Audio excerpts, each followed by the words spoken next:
Hey there, and welcome everyone for another Ask Me Anything session with growthhackers.com. Today I have a very special guest, as you can see. We're here with Andy Boyd. Andy was with us a couple weeks ago for the Growth Hackers Conference 2020, and his masterclass, oh man, a lot of comments, a lot of great feedback. And Andy, actually, he works for IBM, and he's doing such an amazing job with being the product director for product management. And he has a lot to exchange with us, both in how to set up an enterprise growth machine, as well as how to get up and running, how to help other growth professionals that are on his shoes a couple of years ago, starting things off or gathering input from other executives. So I'm excited for this session, and I would like to go ahead and welcome Andy. Welcome back to Growth Hackers, Andy. Hey, thanks so much. It's always an honor to be here. You're too kind in your comments. I just enjoy these conversations and meeting with the community, and just really honored that I get to do this with you. So thank you. That's awesome. We have so many questions for you. But before we start, I just wanted to go back a little bit. And you got some amazing questions from the community during your masterclass with us. The masterclass, by the way, is available on the Growth Hackers University. If you're curious, you can go there. And this ebook it's actually a playbook for enterprise growth. It's super interesting as well. It's also available on growthhackers.com. And it's free, so you can go there and reap the benefits right away. So many comments on the ebook as well. We'll talk about that later. But Andy, we were talking just now about how you don't have that many materials for enterprise growth out there. I mean, the number of materials we have for B2C companies or growth playbooks for B2C, as well as other types of businesses, even e-commerce. But for enterprise, it used to be a little blurry a couple of years ago. And back when you started, what were the steps you took back there to figure it out and to make things work for you? Yeah, that's a great question. I think that, well, first of all, nothing like trial by fire, learning on the job, just jumping in with both feet. You just learn so much so quickly if you've got the right mindset. But that aside, I think that what I use, like if I kind of break down growth into a couple things, there's, product management skills, marketing skills, analytics, those types of things. There's a lot of great resources out there for those. So I think that I just read books like Sean Ellis's book.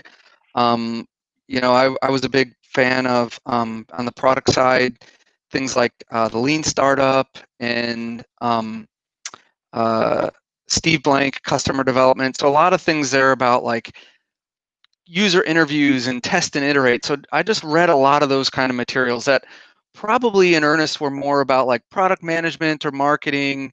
So just those foundational skills. And I would say that whether you're a small company, large company, those foundational skills are universally applicable. I think the thing, and I talked about this in the masterclass and in the ebook, the thing that I didn't appreciate, that I don't know if there's a lot of great resources out there, are some of the things that are in the ebook around how do you build a growth culture and how do you infuse into established processes, those types of things. Because I think in a lot of ways, growth is growth, whether you're a large company, small company, the tactics will change. But in a lot of ways, it's about changing the way that you work. And that really is about the culture and the processes and how do you start to change those to be more growth oriented. I think that, there's probably not a lot of great resources out there, but those are some of those softer skills that are really important that I did not appreciate when I first started. Yeah. And how did you figure out those? It was, majorly your experience, try and error. How was that for you in the beginning? Yeah, really. It was experience. Experience is a great teacher. Really, I think when we started our first growth team in the IBM Watson team, we just kind of did what made sense. And in retrospect, I actually, believe it or not, we kind of got the team started, and then I read Sean's book like after I started the team, and we made some adjustments. It was very early on, but a lot of the things we did were just intuitive. Well, I think this is the way it's going to work, and we just started doing it, and we started getting great results. Then when I started working with a lot of other teams in IBM, at that point I realized the importance of the culture and process. Now, we certainly had to do some things to change the culture and the process in what we were doing with the IBM Watson team, growth team. But when I started working with these other areas, I realized there was a lot of sort of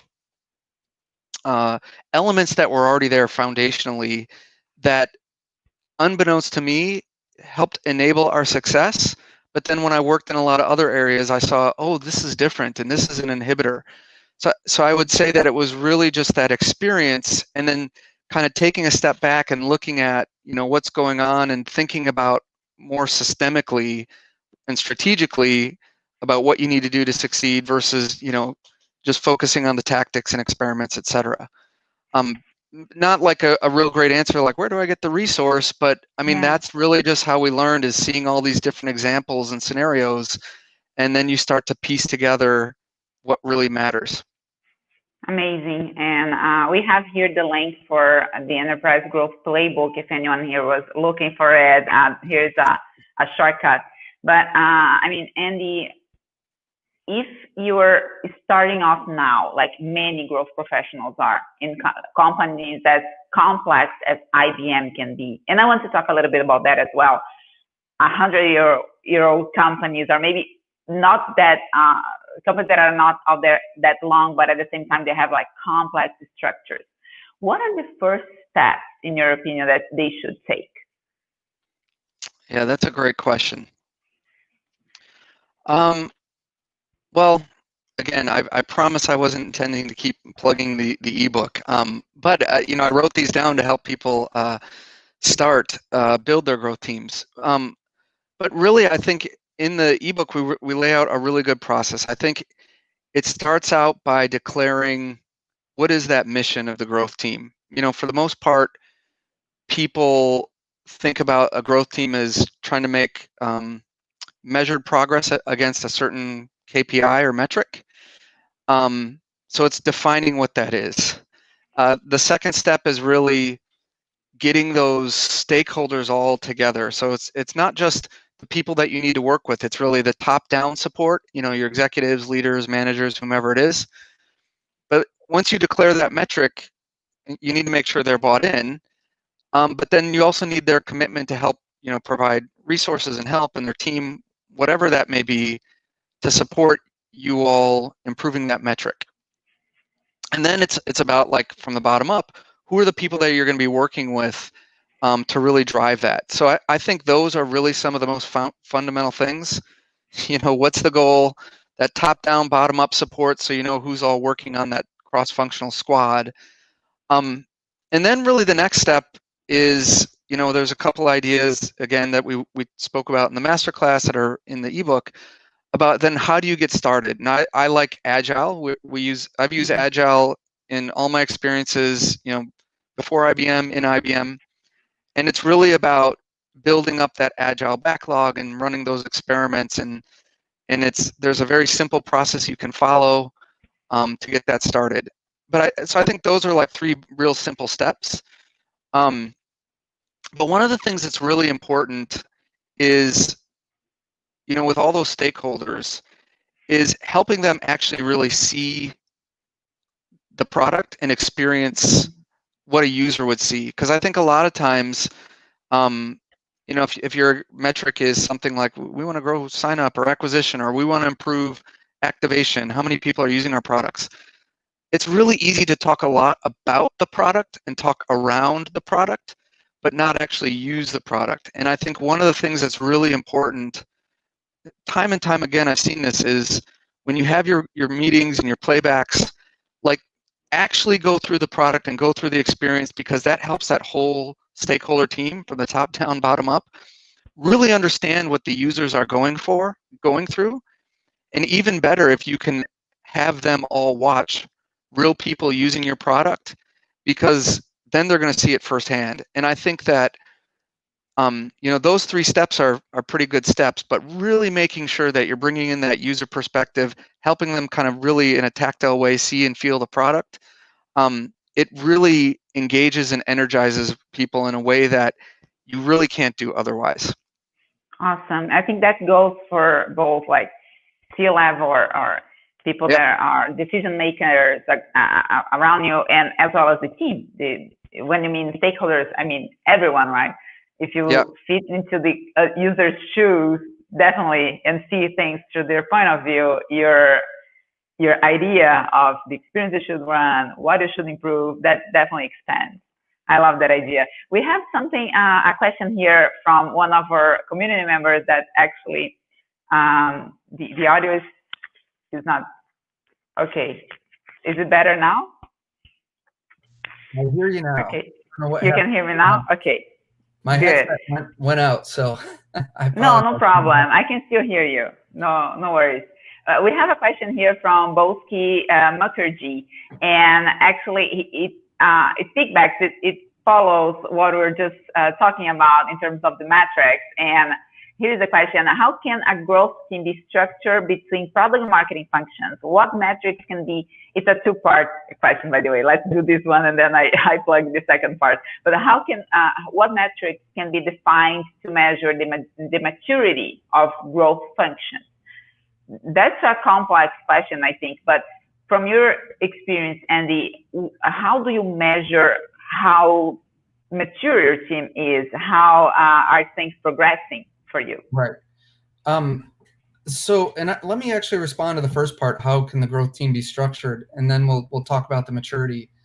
I really believe that a good growth squad is comprised of cross-functional skills. In most organizations, the marketing team has responsibility for, early in the funnel, top of the funnel, bring people to the website, get them signed up, or send them to sales, however the product works. They have responsibility over getting people to the product or the sales team.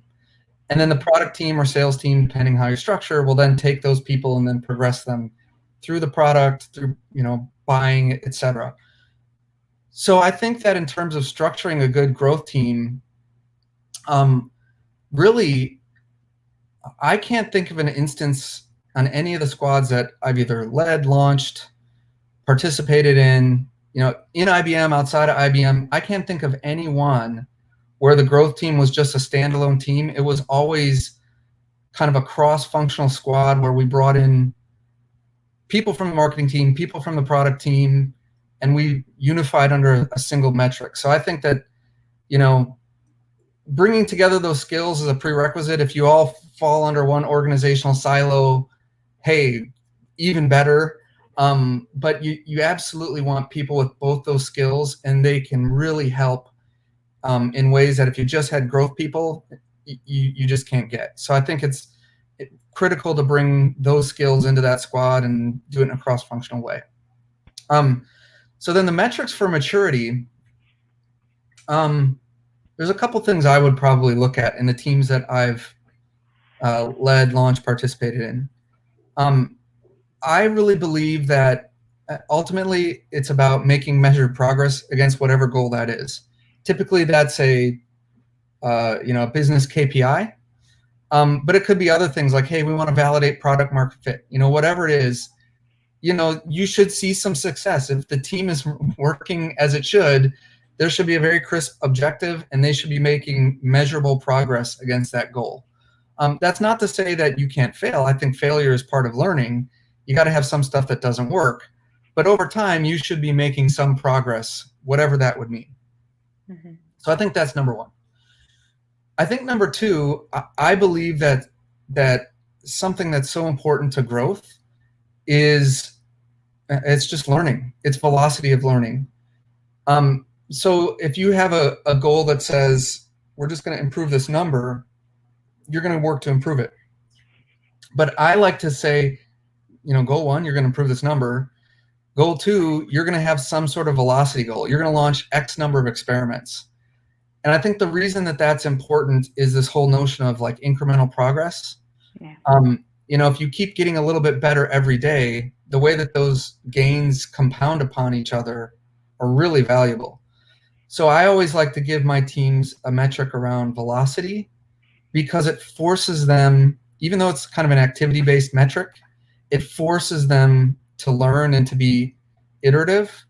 And it also forces them to have a good mix of things that are hard and things that are like easier to do, because you can sometimes fall in the trap of just focusing on really big things. So having that velocity metric helps to drive that iterative improvement.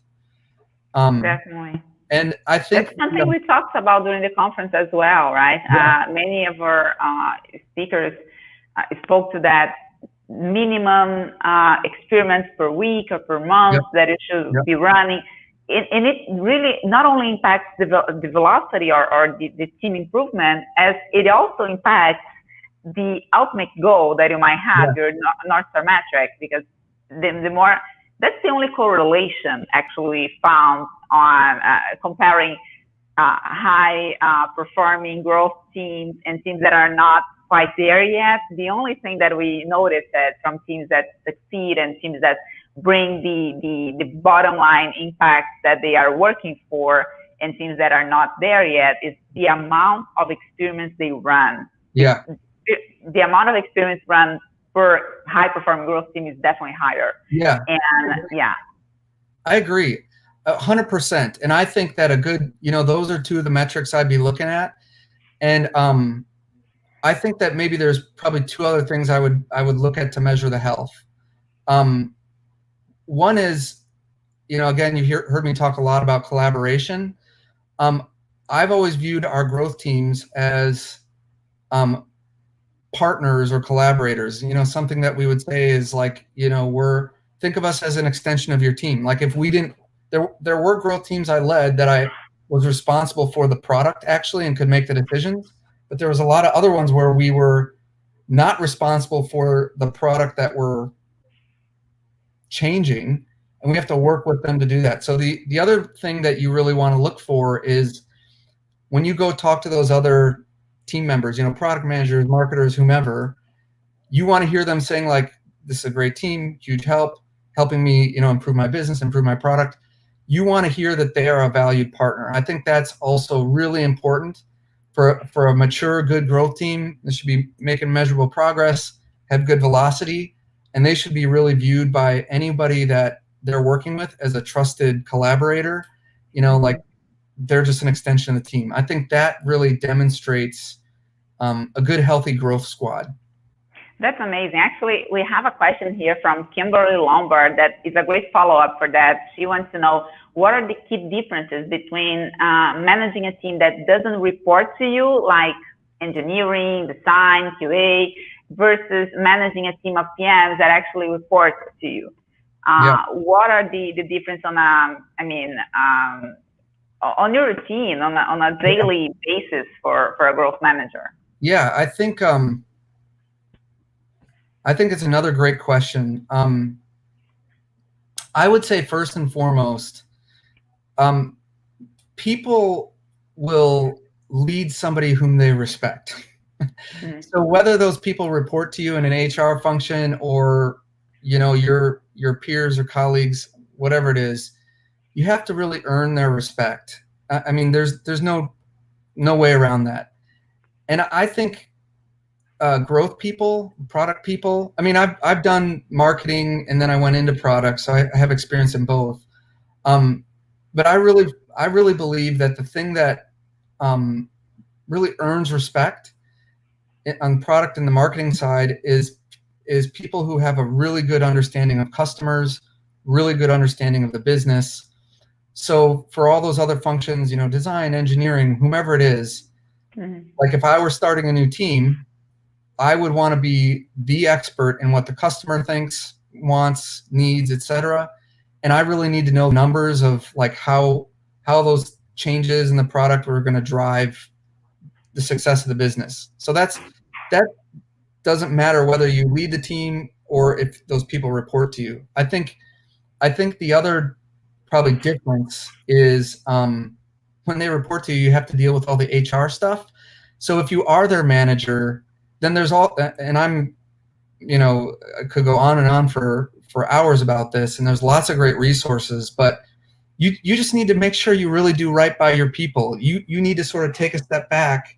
You're in the background. You want to push them forward. And I think if you're really an expert in the customers and knowing what the business needs, and then when you're managing those people, if you're kind of pushing them forward, helping them shine, I mean, that's really a recipe for success.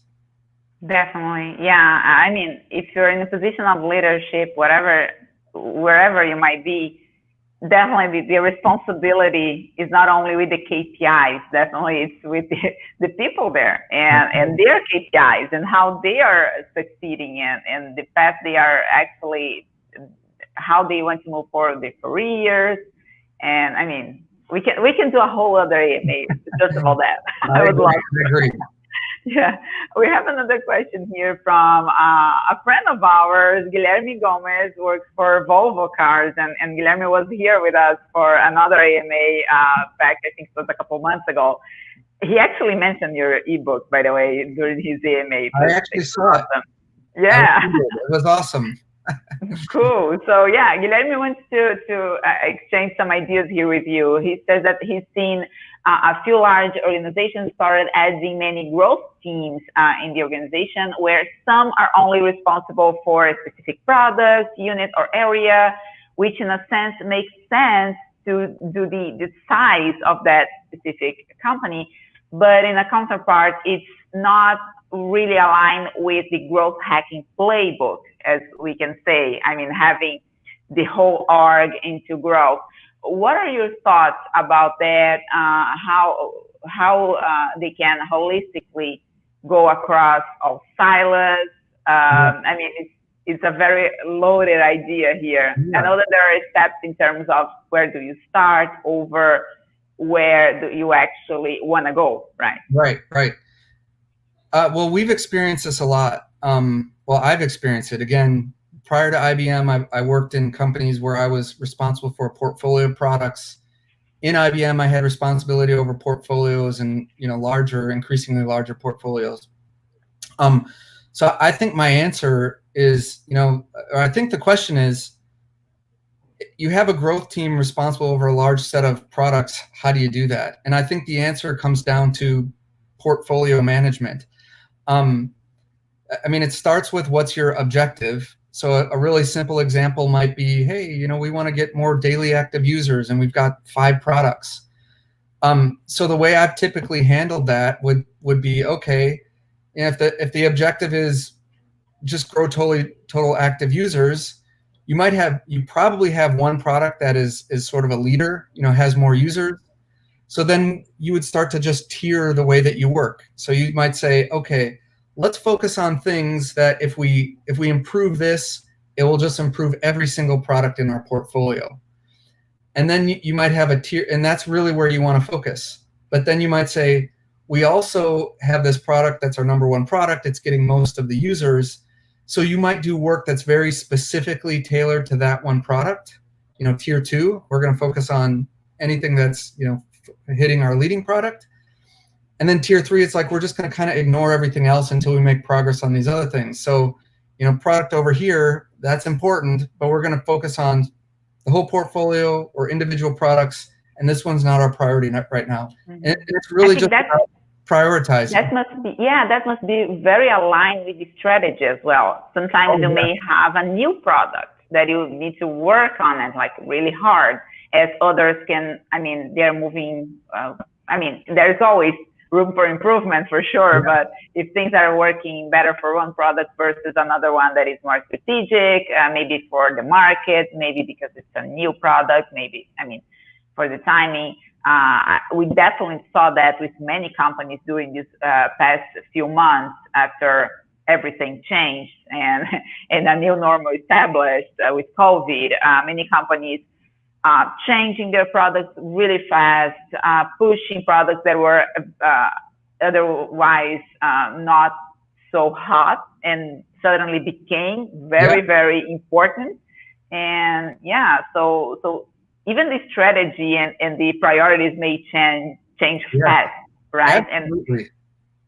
Absolutely. I'm like getting excited here. You got me nodding my head 100%. And I've seen this quite a bit, again, over the course of my career. You launch a new product. Actually, there's a lot of great material around the innovator's dilemma. I like to read a lot. So Clayton Christensen, but this is one of the foundational things that he talks about in the innovator's dilemma around when you bring a new product to market, people are going to sell, the existing product. So you really need to dedicate. There's a lot of material around how you dedicate and focus on, the new strategic initiative, et cetera. But that's absolutely the case. If you have something that's a strategic focus, you might say ignore everything in the portfolio and just focus on this. And I think that's really where the strategy drives the objective, drives the work and the execution. Awesome. Guilherme also asked something that is really, really interesting about how growth might be a natural hotspot for high quality talents in the organization, but at the same time, where do these people go when they grow and we're talking about moving pieces here. People are always evolving, always growing, always changing as far as their products, their whole company. Yeah. So aligning these purposes and interests is a real challenge. Yeah. So how is how are you experiencing, this is his question actually, how are you experiencing maybe fast turnover, managers from other departments trying to hire growth team members or for their team? Because if people are delivering so much, they suddenly become so important to other teams. And how do you do that? Yes, that's an awesome question. Well, and I think first of all, it depends on the role of growth in the organization. If there's a dedicated career track for growth professionals, you want to see those people climbing up that track. If there's not a dedicated career track, maybe it's, product marketing or product management, et cetera, there might be other tracks. So it does depend, the career growth does depend on the organization and frankly, the career. If that organization doesn't have a growth track, go find an organization that does. So it's really somewhat dependent on the organization and the person's goals. But what I was always proud of with the teams that I've worked with in IBM is we had, in all cases, in all the teams I've worked on and with and led, our teams were great at understanding customers and understanding, what really moves the needle. There's so many levers that you need to pull to really drive and grow a business. And the growth teams were really good at understanding which levers are really going to be material and what's not going to work.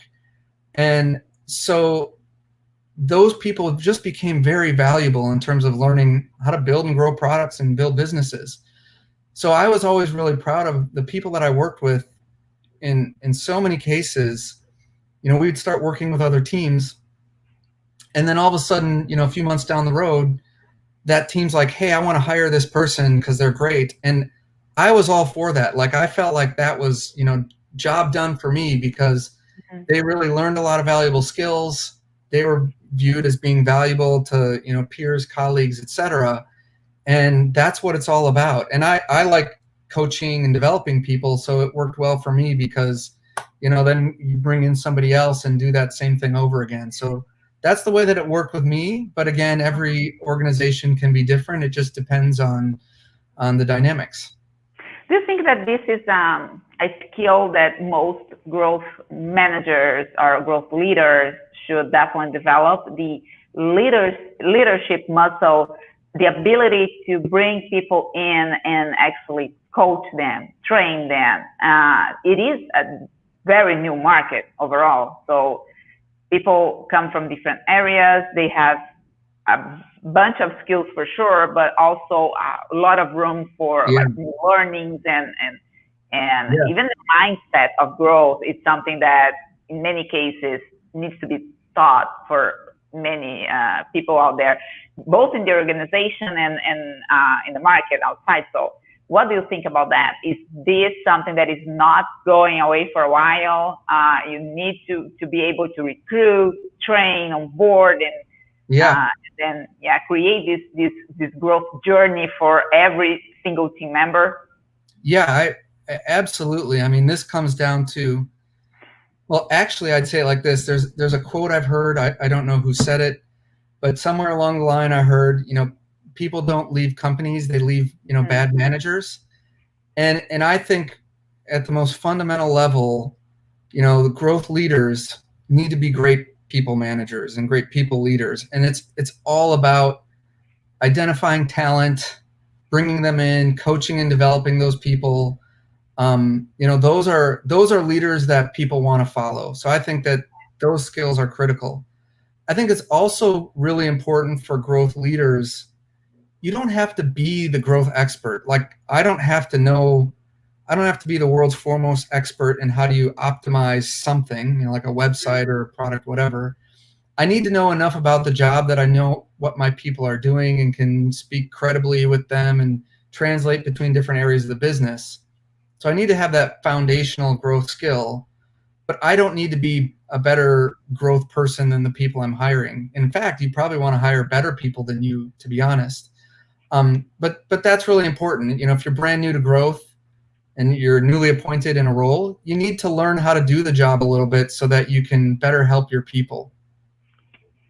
Do you think that's different if we're talking about a startup? There's a question here from Pallav, and it's exactly about that. How is growth culture different at a startup over an enterprise company?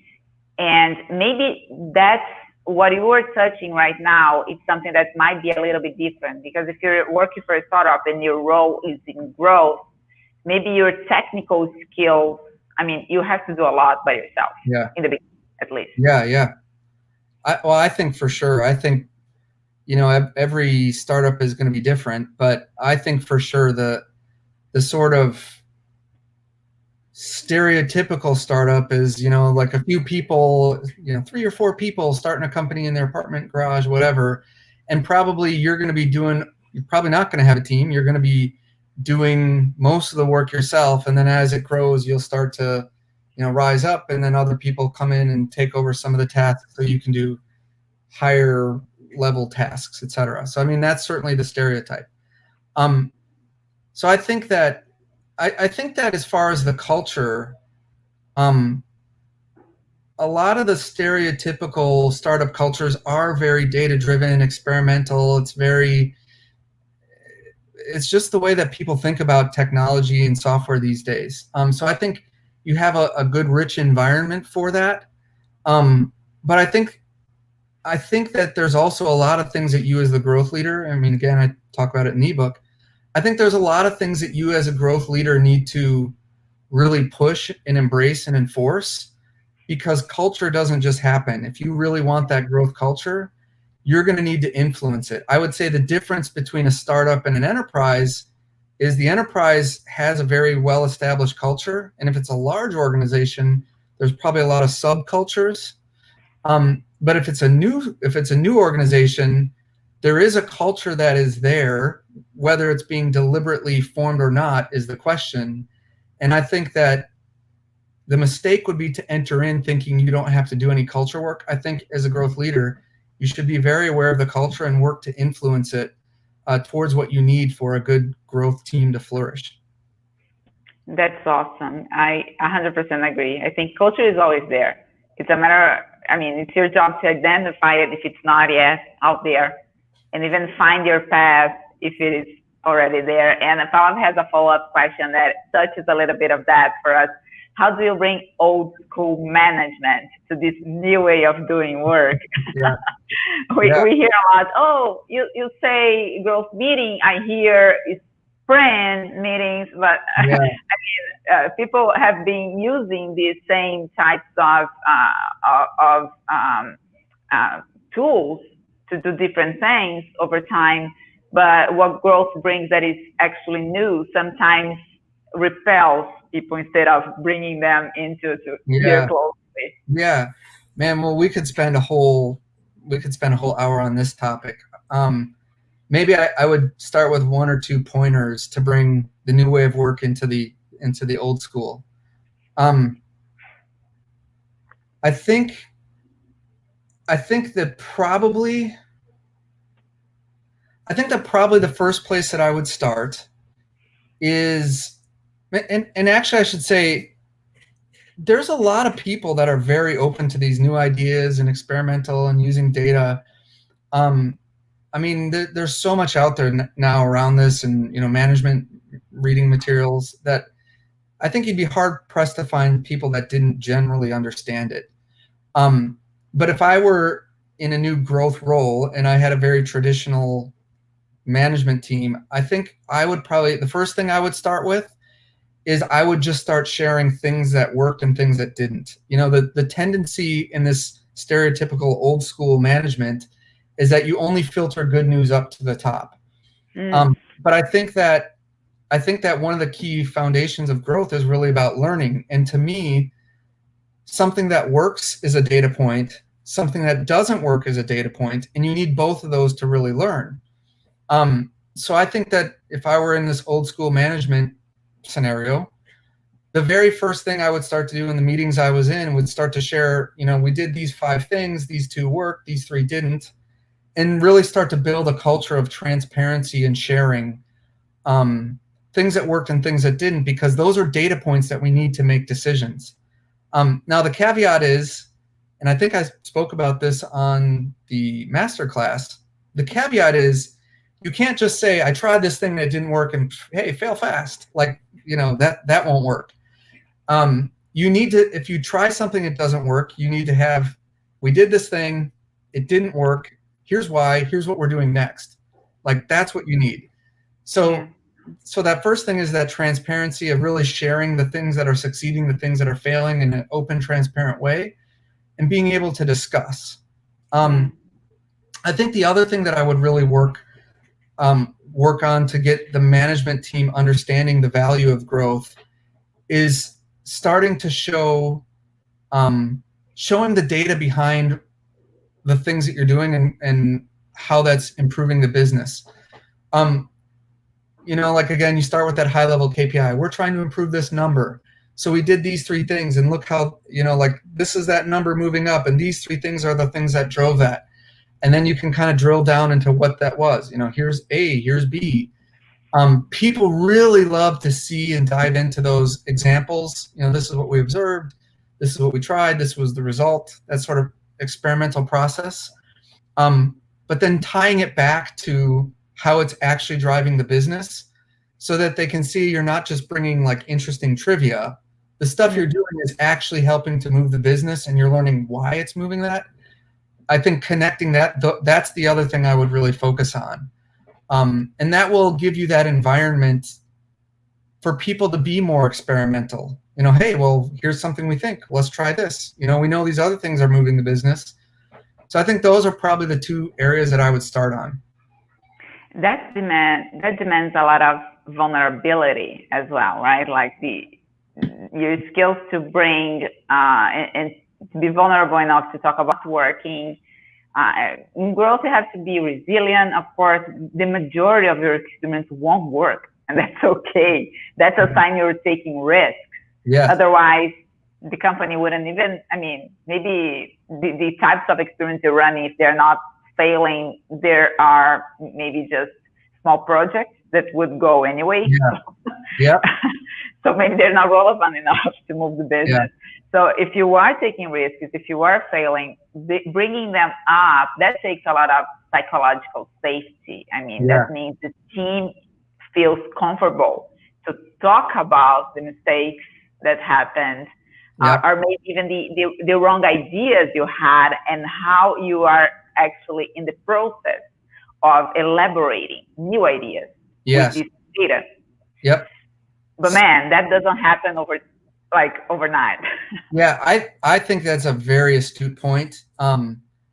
So important. I can think of executives and leaders that I've had across my career, not all the time, but I can think of very specific examples where the words that you said, if some things aren't working, you're not taking enough risk, I can think of a few examples of leaders and executives who have almost said the same thing.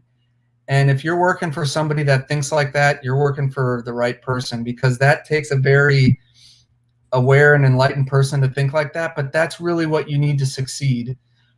Such an important point. Cool.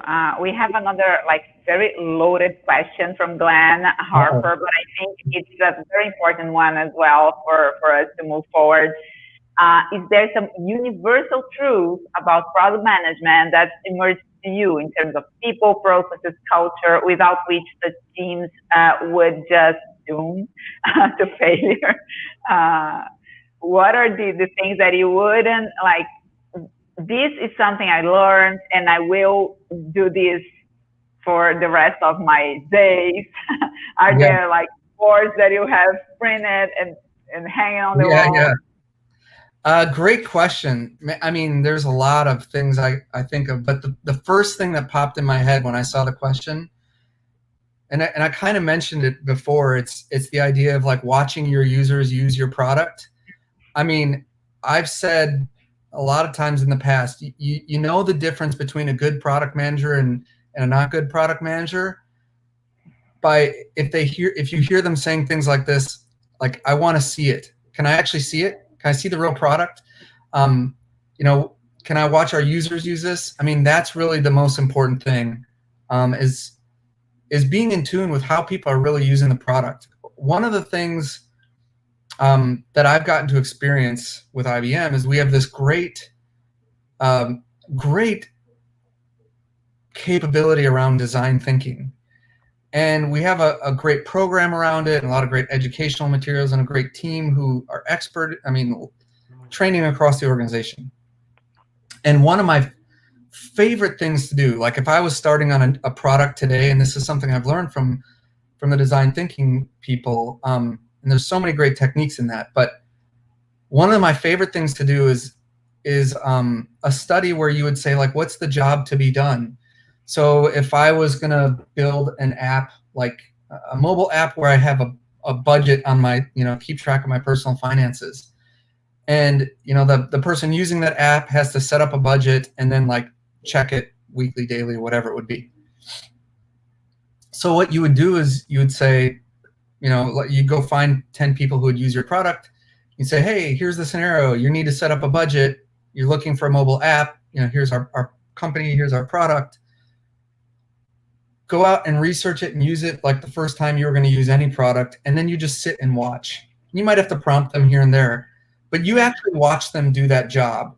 You're not asking them very specific questions well, what do you look for when you're building a budget? And, how do you like to track your finances and all that? I mean, those things are important and they can follow. But the first thing is just watch them do the very first hello world, that moment to aha, use the app, create your first budget, just sit and watch them. That is so valuable. It will build your roadmap over the next year. That's the very first thing I would do on anything I work with, because it's so enlightening. And again, kind of basic, basic product management, but the fundamentals are fundamentals for a reason. That type of work is so important. I mean, that goes with the next question that we have on, do you run any type of research or feedback when developing the roadmap for a new product at IBM? Not necessarily how the idea was born, but everything that is informed to you prior to launch. I mean, that's definitely the kickstart. Watching people use the product might be the first step then for this roadmap to come. Yep. And in my days when I've worked in smaller companies, it was very much about user interviews and watching them, and the product manager was doing all that. And I've been fortunate enough in IBM, they have a lot of processes and practices to be able to gather that feedback. So design thinking is one. There's product councils are another. So there's a lot of things in large organizations that already exist. There's competitive analysis teams. So I would say as a product manager, it's really good to know how to do that, and those should inform your roadmap. But if you're in a larger organization and you're not tapped into some of those resources that have those expertise, you should absolutely be tapped into those, because they provide a wealth of information that, once you get those insights, of course, will flow into your roadmap. But it should never really replace you as a product manager. It should never replace your own interactions. You should always have some, but leverage those types of capabilities because it's a wealth of information. That actually brought me back to the masterclass when you mentioned that growth leaders should always go after their own data as well as being fed data from the team. I love that. Yeah. Awesome. There is a question here from Gabriel Buyo, and he asks, how can I convince, I love this question actually, how can I convince the COO of a SaaS company to make me a growth hacker for his business? How can he go to C-level and say, hey, we need growth hacking, we need a growth team, and I'm the one for it? Yeah. Hey, this would be my answer. What's stopping you? Go do it. If that's what the business needs to be done, go out, grassroots, go identify a few things that are gonna, like, whatever the strategic objectives are of the business, retain more users, increase our expansion revenue, whatever it is. What's a problem that the team is working on? Identify a few things that might fix that. Get a grassroots group of effort to get together and run a few experiments, see the result, package it up into a little presentation, and then go show it to the COO and say, if we work like this, like, look at what we did to improve this number. Here's what we learned. We did these 3 things, whatever they are. This is the result. And like, that's always going to get attention. Like I said, people love to see information about how you pulled these levers and how it's affecting the data of the business. People love to see that. So just go out and do it. You don't need their permission. Well, maybe you do, but go out and demonstrate the value. Yeah. And that's going to be the convincing that person needs. And I would also say, if you want the title growth hacker, I mean, is it about the title or is it about the work that you're doing? Probably it's about your interest in doing that type of work. So just start doing some of the work, and as people see it, they'll get excited about it, and everything will sort of flow from that. Definitely. Maybe try to find a couple folks just as excited as he is, and bringing a dojo or a mini hackathon for a Saturday morning. Promise people you'll deliver some coffee to their houses There you go. on Saturday morning, and bring everyone together to a meeting like this one. Figure out some things, bring the results on Monday morning. I mean, I would love that. If someone did that at Grow Hackers, they would be definitely hired. All right. Well, hopefully your whole team is listening, and they know that. They do that. They do that a lot. We had this last weekend. We had a PM just coding a new extension for a browser. I mean, the team is amazing, and they're all just as crazy as I am. So that really goes. So another question here from Martin. As a product manager, what do you believe your primary role and responsibilities are regarding the growth of a new product? So we're talking about a new product here.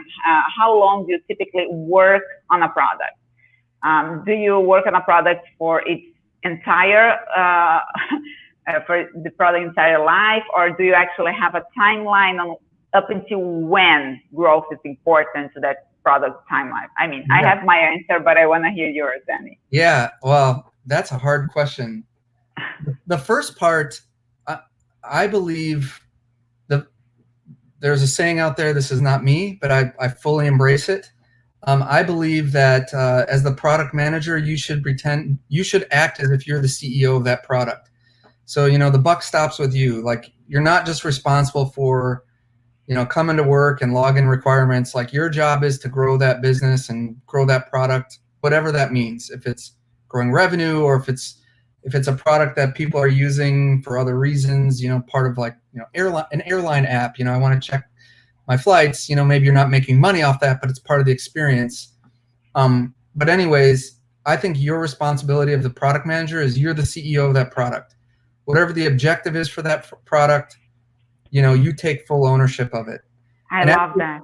Yeah, and by the way, there's an awesome book that I love. It's called Extreme Ownership by Jocko Willink. It's not about product management, but it really espouses those principles. So if you haven't read it, I would recommend it. But that's the answer to the first one. As far as how long do you work on the product, I mean, that's really a tough one. I think that that's where you start getting into portfolio management.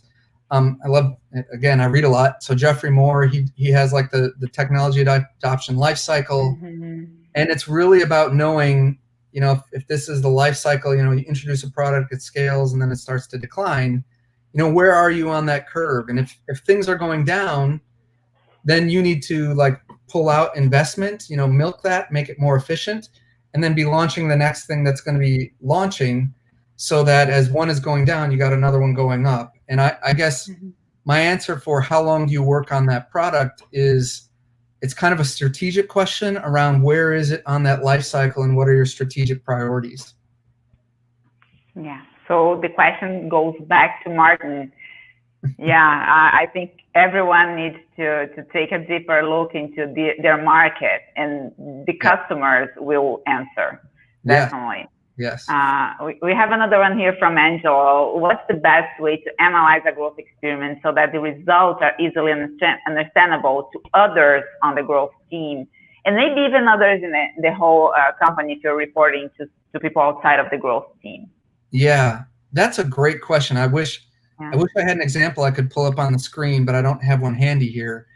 I think that the mistake that I see a lot of people making is, like, growth people are, like, in the most respectful way, we like geek out on the data. Like, we love the data, we're all in the numbers, and, you know, we could talk forever using these words that a lot of our peers and colleagues just don't understand and don't care to understand. So the mistake that people make is they get so deep into the data and, you know, statistical methods and like the sample size and, you know, all that, how many standard deviations, like all these things. And then as they present, because they love the data, they like to sort of tell a story. We observed this thing, and we thought if we did this thing, you know, we'd get this result. And so we did this, and here's all the data, and you can see, and they're just like walking through all this data, which they love. And then they sort of get to the end. And this is what we learned. For the most part, people just want to see, what did you learn? What was the outcome? They don't want to know all that other stuff, and you just lose them in the narrative. So, I mean, my very simple advice is, when you're sharing a growth experiment, like what always worked well for me is really simple. Like, however you do it, like if it's a slide, like here's A, here's B, or some sort of visual that sees what the user actually saw. You know, here's the onboarding process, whatever it would be, visual what the user saw, and just one big number that says this was the result. And then you can have all that other data and analysis behind, but just really simple, you know, here's what we learned, here's the result. People love those, and it's really easy to understand. You know, don't get caught in the trap of too much data, because you just lose your audience. And I think key to your answer here is on the user's perspective. Yes. I think that's key, and that's something we miss a lot. I mean, we start talking about our point of view of the product. Yes. How it will impact our outcome, our desired outcome, and then we lose track on the wins for the users. Yep. And that's when I think people maybe get a step back and get a little bit confused.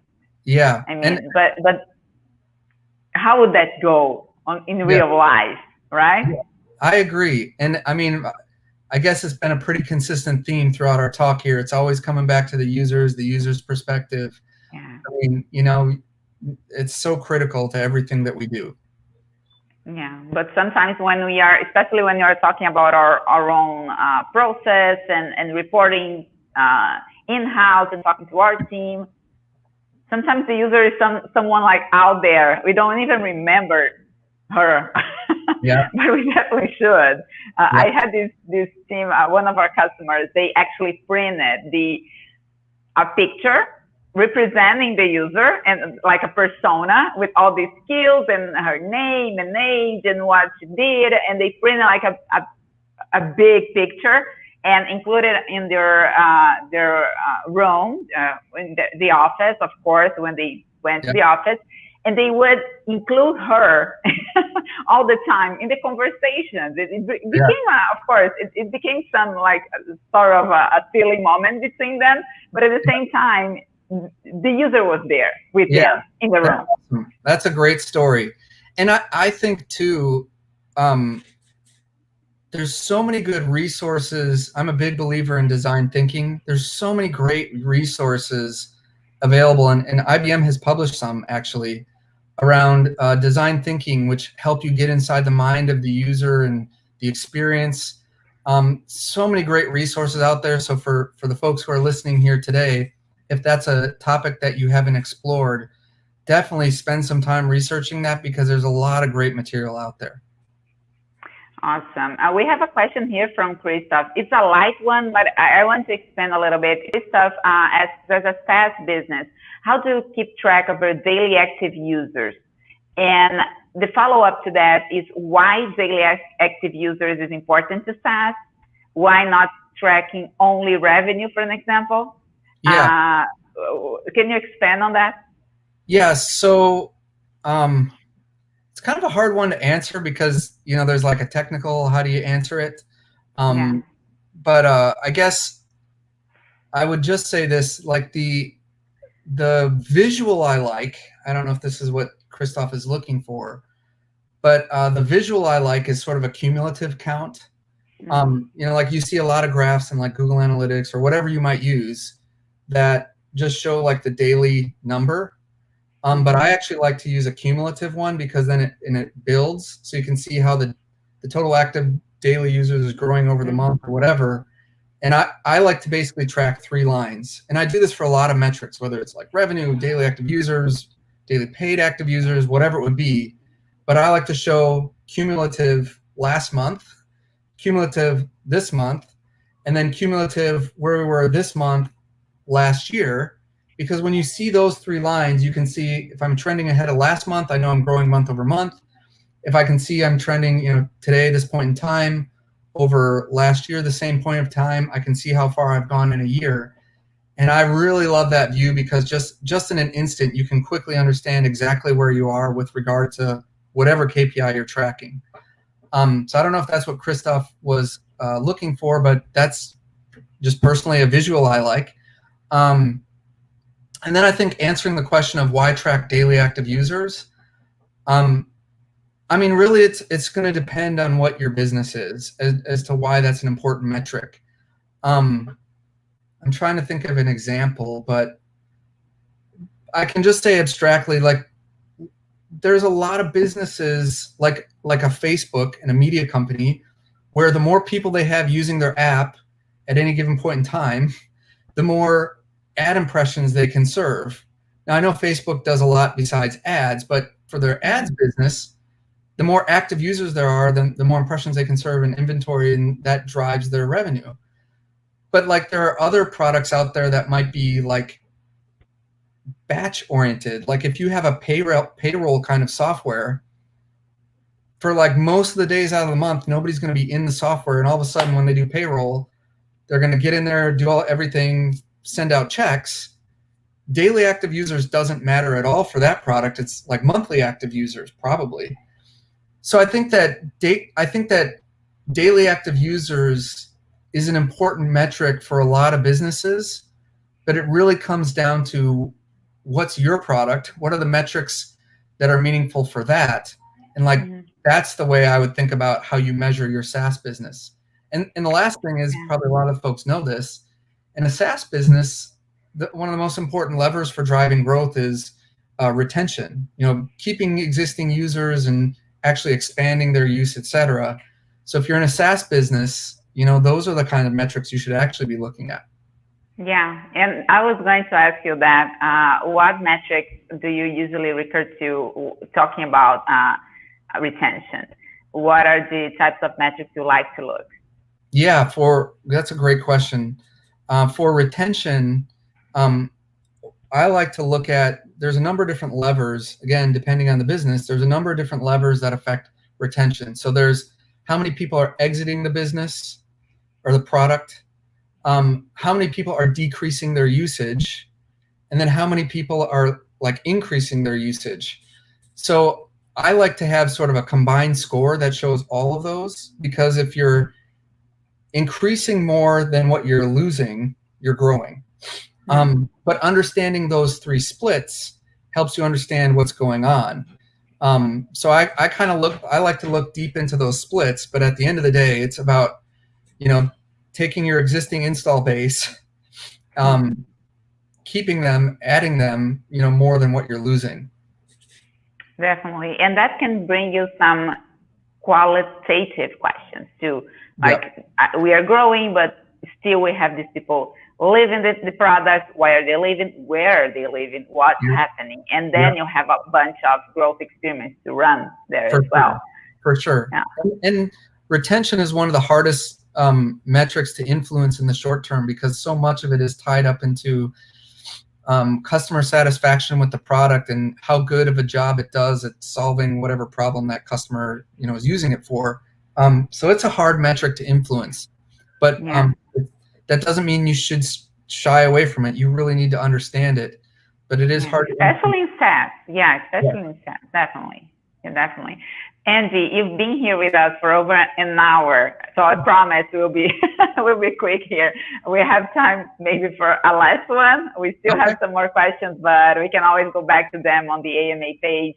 Angie Davis here asks, I think it's related to what we discussed half an hour ago or so. Our company culture, hiring, retaining, and motivating your team, an overlooked aspect of growth. What do you think? These coaching skills that growth leaders, we talked about this, should have, could have. Are they there yet? This is another one that's hard for me to answer about, like, growth as an industry. I would just say that in the technology space, as like, I mean, this is really a larger question about the technology industry and, the mindset there. I would say that the technology industry is very forward-looking on the importance of talent, because so much of what we do is intellectual property, people developing code. So I think that in our industry, it is very important, and so we're fortunate in that.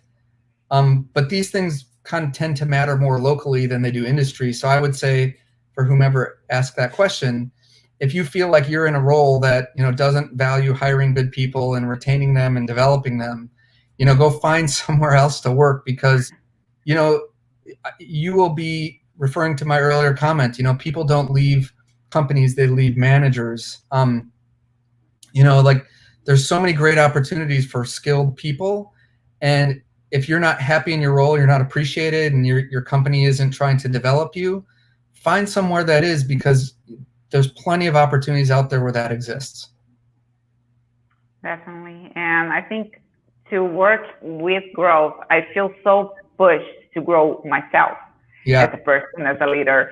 And I think that's super exciting. Talking now about growth as a whole, I see that in people like in you and so many people working with growth right now. They are actually committed to grow, and that goes way beyond the products they work with. That's a great insight. I agree totally. If you're not working on yourself, like, how can you espouse these growth principles and not be willing to work on yourself? Great point. A company, especially in technology, a company can grow up into, and I mean, the company's growth is capped by the growth of the team working that company, the people working that company. So Angie, it was such a blast having you here. This was such a valuable AMA. Thank you so much. I think the whole community will take so much from this talk here, from your insights, and it's always a blast having you, man. So let's schedule another one soon. That sounds great. I enjoy being here, and I'm so thankful that we're able to do this. Thanks so much for the invitation. Anytime. Thank you so much. All right. See ya. Bye-bye. Thank you, everyone, for joining us. Bye-bye. See you next.